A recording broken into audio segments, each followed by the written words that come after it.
할렐루야. 4월 21일 목요일 함께 묵상하실 말씀은 고린도전서 1장 10절에서 17절까지 말씀입니다. 우리 먼저 말씀을 보시고 묵상을 나누도록 하겠습니다. 형제들아, 내가 우리 주 예수 그리스도의 이름으로 너희를 권하노니 모두가 같은 말을 하고 너희 가운데 분쟁이 없이 같은 마음과 같은 뜻으로 온전히 합하라. 내 형제들아, 글로의 지편으로 너희에 대한 말이 내게 들리니 곧 너희 가운데 분쟁이 있다는 것이라. 내가 이것을 말하거니와 너희가 각각 이르되 나는 바울에게, 나는 아볼로에게, 나는 게바에게, 나는 그리스도에게 속한 자라 한다는 것이니 그리스도께서 어찌 나뉘었느냐? 바울이 너희를 위하여 십자가에 못 박혔으며 바울의 이름으로 너희가 침례를 받았느냐? 나는 그리스도와 가이오 외에는 너희 중 아무에게도 내가 침례를 베풀지 아니한 것을 감사하노니 이는 아무도 나의 이름으로 침례를 받았다 말하지 못하게 하려 함이라. 내가 또한 스데바나 집사람에게 침례를 베풀었고 그 외에는 다른 누구에게 침례를 베풀었는지 알지 못하노라.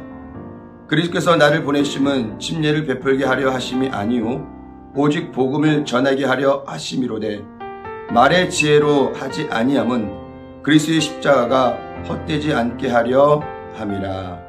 아멘. 고린도는 아가야 지방의 수도이면서 지리적 위치로 상당히 중요한 지점에 놓여 있습니다. 고린도는 특히 육상 및 해상 무역로가 집중되어 상업적으로 유리한 위치에 점유해 경제적으로 많은 부를 축적할 수 있었습니다. 고린도에는 다민족들이 살고 있었기 때문에 각 곳에서 모여온 우상도 많았고 아울러 이곳에 많은 이방 신전들이 있는 우상 숭배의 도시였습니다. 생활은 사치였으며 윤리적으로는 방탕한 생활을 하는 사람이 많았습니다. 이때 바울은 아덴을 떠나 고린도에 도착하여 1년 6개월을 머물며 그들에게 하나님의 말씀을 가르쳤습니다. 그 결과 고린도 교회가 시작되었고 많은 결실을 거두었습니다. 이렇게 설립된 고린도 교회는 바울이 없는 사이에 교회 안에 분쟁이 발생하게 된 것입니다. 사도 바울은 이 분쟁의 소식을 듣고 고린도 교회에 전하고 싶었던 마음은 무엇이었을까요? 여러분은 분쟁하면 어떤 생각이 드시나요? 고린도 교회 내의 분쟁은 독신 생활과 결혼, 우상에 들여진 재물, 머리에 수건을 쓰는 문제 등 다양한 문제로 갈등과 문제 가운데 있었던 것입니다.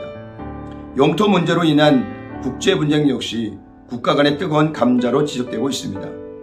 지금 우크라이나와 러시아의 전쟁에도 영토에 대한 문제가 포함되어 있고 중국과 일본, 한국과 일본 사이에서도 영토 문제로 국제 분쟁 가운데 있습니다. 서로 자기의 주장을 내세우며 뜻을 이루기 위한 모습이 과열되면서 전쟁에 이르기도 하고 국제사회 문제를 제기하기도 합니다. 반면 연합은 참 아름다운 것입니다. 시편 133편 1절에 보라 형제가 동거하여 연합함이 어찌 그리 선하고 아름다운고 라고 말씀하고 있습니다. 연합을 위해서는 한 마음과 한 뜻이 선행되어야 합니다. 에베소서 4장에도 하나됨을 말씀하고 있는데 성령이 하나 되게 하신 것을 힘써 지키라고 말씀하고 있습니다. 이 하나됨과 연합은 하나님의 뜻이며 신앙생활에 너무 중요한 것입니다. 교회는 많은 사람들이 있기에 모두가 동일한 생각과 행동으로 일치한다는 것이 쉬운 일은 아닙니다.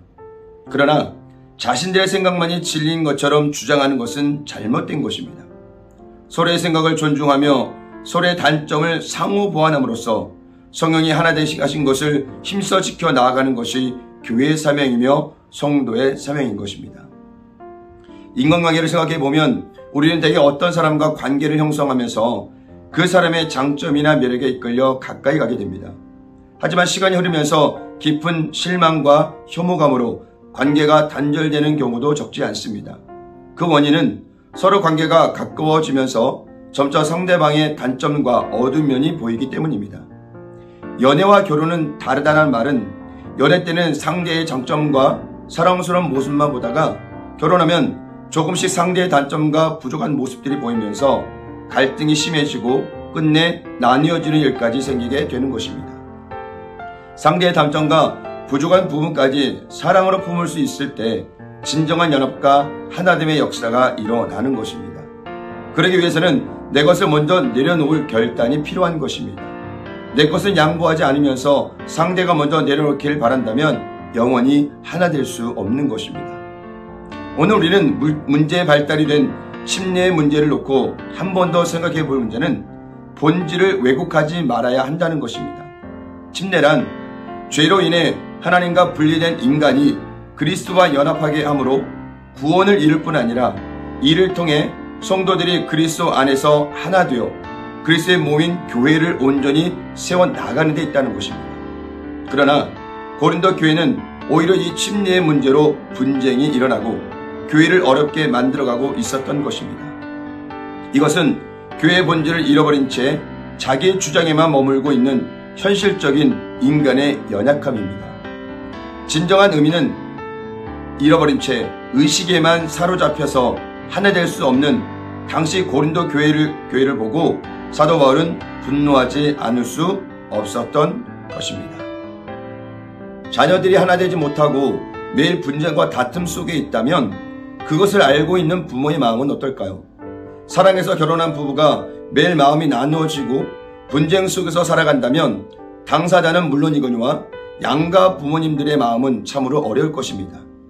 교회 안에서 이러한 분쟁과 다툼은 하나됨을 방해하는 요소이기에 우리는 힘써 하나됨을 위해 기도하며 믿음으로 달려가야 하는 것입니다. 결혼의 본질을 잃어버리고 부부의 본질을 잃어버리는 순간 우리는 비본질에 사로잡혀 마음이 나누어질 수밖에 없는 것입니다. 내가 속해 있는 공동체는 지금 하나됨을 지키기 위해 힘쓰고 있나요? 아니면 본질을 잃어버린 채 자기의 주장들이 너무 많아 분쟁과 분열 가운데 있나요?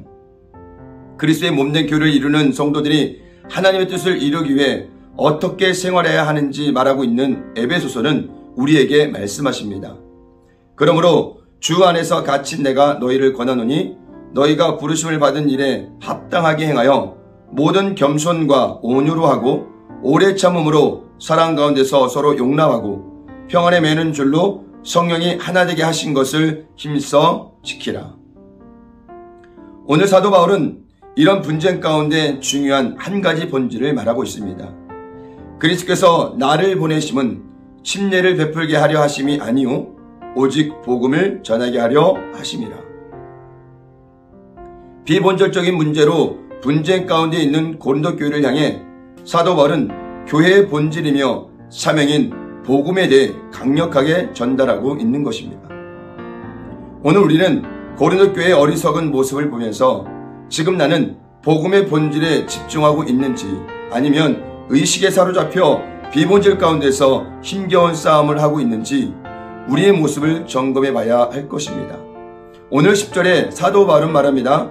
형제들아 내가 우리 주 예수 그리스도의 이름으로 너희를 권하노니 모두가 같은 말을 하고 너희 가운데 분쟁이 없이 같은 마음과 같은 뜻으로 온전히 합하라.